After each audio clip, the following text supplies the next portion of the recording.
president and his team have been waiting for this and been prepared with their rebuttal to it, and it may have come in the first tweet from the president since that news conference. Let's go to Hallie Jackson now. Hallie, tell us what you're seeing.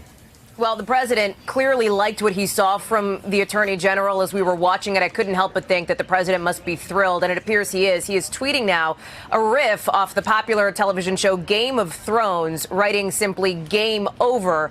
And in the font in the top left of your screen there, he writes, "No collusion, no obstruction. For the haters and the radical left Democrats, game over." This is the president's pre-report release victory lap, if you will. His administration is clearly trying to set what they believe is the narrative for this, even before anybody, as you all have noted here, has had the chance to see the contents of the report itself. And there's a couple of things to note from this news conference here. First, this critical piece of information that the White House counsel's office asked to review the redacted report for reasons of potential executive privilege. And then, according to Bill Barr, the president decided not to assert privilege. There's another piece of this, though, which is that the president's outside attorneys, Jay Sekulow, Rudy Giuliani, and others, at some point earlier this week, also asked to review the redacted copy, and the Department of Justice said yes. The Attorney General says that is based on precedent. He had reasons to allow that, and said that the president's outside legal team did not request any redactions, nor, by the way, would they have been allowed to do so. That said,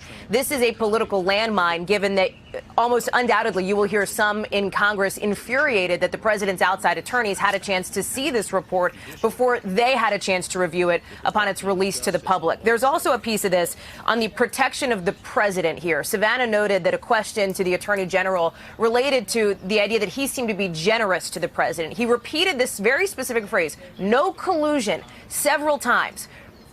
That cannot be a coincidence. That is a phrase that we have heard from the president repeatedly, again and again. Keep in mind the word collusion. There's no crime of collusion, right? The crime would be, for example, conspiracy to undermine the United States national security. But Barr specifically used that phrase multiple times, which I think is what led to some of these questions and some of this criticism about whether the attorney general is acting more like a defense attorney, if you will, for the president rather than the attorney general of the United States. The attorney general had the opportunity to answer that question a couple of times, and he did not. He instead went after the questioner and the way that the question was framed, rather than, for example, asserting his independence from the president. Hey, NBC News viewers, thanks for checking out our YouTube channel. Subscribe by clicking on that button down here, and click on any of the videos over here to watch the latest interviews, show highlights, and digital exclusives. Thanks for watching.